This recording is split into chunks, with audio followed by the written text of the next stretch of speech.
Bonjour à tous et j'espère que vous allez bien. C'est Sarah, bienvenue sur ma chaîne.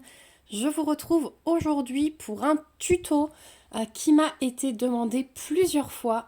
C'est comment commencer un grand DP, comment s'organiser. Voilà, vous avez été nombreux à me poser des petites questions comme ceci. Est-ce qu'on l'enroule? Est-ce qu'on peut enrouler le DP une fois que c'est diamanté? Est-ce qu'on le commence par en bas, par en haut? Donc je vais essayer de répondre à toutes vos questions. Et si jamais ce n'est pas clair ou si vous avez d'autres questions, n'hésitez pas à me les laisser en commentaire. Je vous répondrai soit par écrit ou alors je ferai un petit complément de vidéo. Donc pour l'exemple d'aujourd'hui, j'ai pris la toile Take Care de l'Orphelipon, donc de chez Oralois. Cette toile, elle fait seulement 56 cm de large, mais elle mesure 85 cm de haut. Donc ça commence quand même à être un DP imposant, voilà, qu'on ne peut pas forcément étaler devant soi, etc. J'aurais très bien pu prendre un DP d'1 mètre, hein, voilà, mais à partir du moment où vous trouvez que la toile est longue comme celle-ci, ce tuto s'appliquera.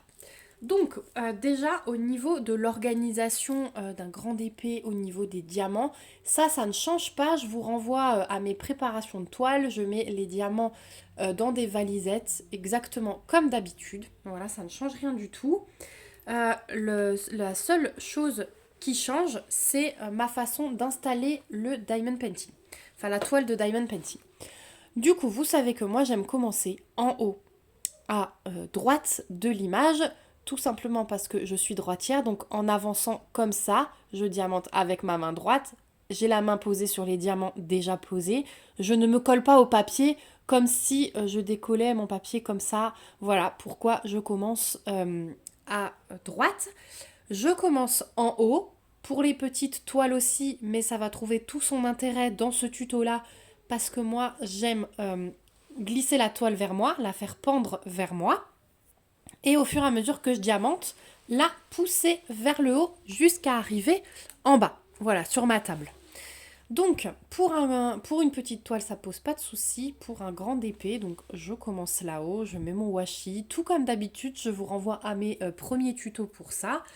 Et du coup, la partie en bas, je la laisse pendre sur moi. Les toiles ne risquent rien en pendant sur vous. Et si vous n'aimez pas, si c'est vraiment trop long, parce que moi je vois quand je diamante sur ma table basse devant la télé, la table basse forcément une toile comme ça touche le sol. Ce que vous pouvez faire, c'est l'enrouler. Donc tant que c'est pas diamanté, vous pouvez l'enrouler soit dessin vers l'extérieur, soit dessin vers l'intérieur. Si vous voulez protéger, voilà, vous pouvez l'enrouler comme ceci. Et vous pouvez l'attacher avec des pinces. Je vais vous montrer tout à l'heure en haut. Voilà. Pardon, j'ai un chat dans la gorge. Du coup, vous pouvez, oui, je disais, rouler et la caler avec des pinces. Donc, les pinces, moi, j'utilise celles-ci. Je les avais eues sur une petite boutique chinoise, mais vous en trouvez plein de tailles différentes. Et si vous ne voulez pas investir, vous pouvez tout simplement utiliser des pinces à linge. C'est très efficace. Voilà, ça c'était la petite astuce système D.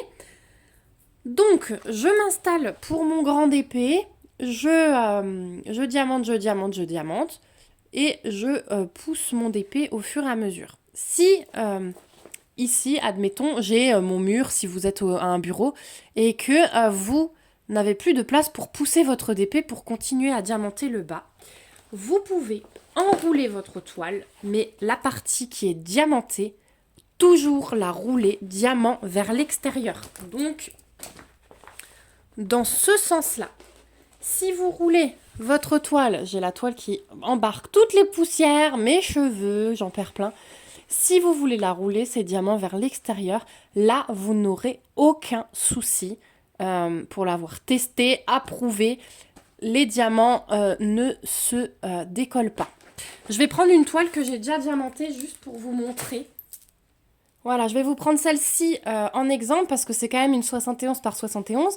Donc vous voyez qu'il ne me reste plus que la ligne du bas. Donc si en haut, j'ai plus de place pour pousser ma toile, je roule.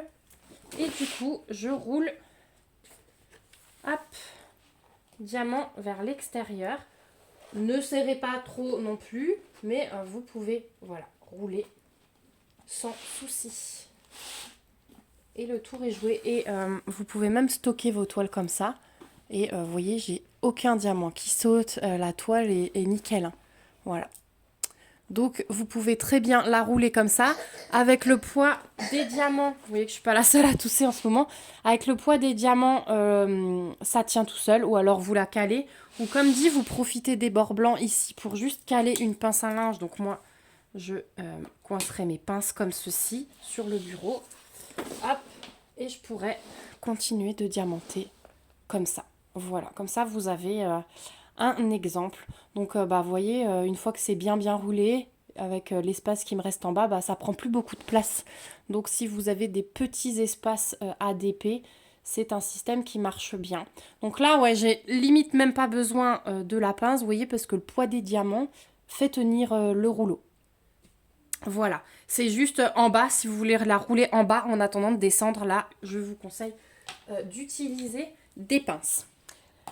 Voilà pour comment je m'organise pour un grand épée. Voilà, je le roule donc d'abord en bas si j'ai pas de place pour le laisser pendre et ensuite en haut. Donc vous voyez, j'ai vraiment, j'ai rien perdu en diamant, hein, c'est nickel. Hein, voilà, c'est vraiment le système. Surtout, ne roulez pas dans l'autre sens, diamant vers l'intérieur, parce que là, vous risquez d'avoir des soucis.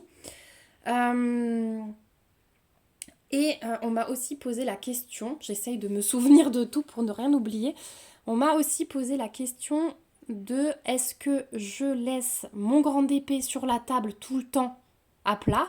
Donc si vous n'avez pas besoin de débarrasser l'espace où vous diamantez, vous pouvez très bien laisser la toile rouler comme ça, il n'y a vraiment aucun souci. Sinon, je vais vous montrer une ou deux astuces pour que votre épée ne prenne pas de place. Voilà, donc là je vous fais un petit peu voyager dans ma pièce à d'épée pour vous montrer. J'ai deux grandes épées qui sont stockées. Donc là j'ai la toile de La Belle et la Bête façon vitrail qui fait 1,90 m de long. J'aurais pu prendre celle-là, je ne l'ai pas prise tout simplement parce qu'à l'époque je commençais par le bas et c'est quelque chose que je ne fais plus justement pour ne pas avoir les diamants contre moi. Donc vous voyez, à l'époque, j'enroulais comme ça. J'avais même gardé un petit boudin de mousse. Voilà. Et je me suis mis une petite ficelle autour du boudin de mousse pour la suspendre. Donc ça, vous pouvez faire pour votre toile en cours. Donc diamant vers l'extérieur, toujours. Et vous pouvez la suspendre et la stocker comme ça. Si vous ne voulez pas utiliser le système ficelle, je vous montre l'autre qui est stocké derrière. Et qui est tout simplement accroché à un cintre à pince. Voilà, donc vous mettez le cintre à pince au-dessus de votre toile. Alors moi j'ai vu qu'avec le temps ça a fait des petites traces dans le blanc. Bon après moi c'est pas grave parce que le blanc est recouvert. Si vous souhaitez conserver le blanc et pas que ça s'abîme, je vous conseille de mettre une petite mousse ou un petit coton entre les pinces du cintre. Comme ça votre toile sera nickel.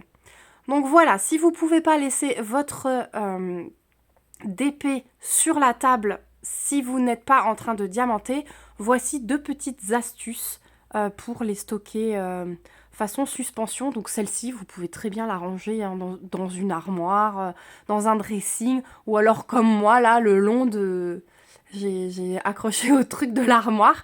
Voilà, et là, dans la mousse, j'ai accroché ma ficelle à la mousse. Voilà. Et ça me permet de la suspendre et de l'accrocher à un crochet. Voilà, donc je pense que j'ai répondu à toutes les questions que j'ai reçues. Donc vous pouvez enrouler toujours diamant vers l'extérieur. Je vous conseille donc de commencer par le haut, comme ça vous n'avez pas la partie enroulée vers vous, c'est beaucoup plus pratique.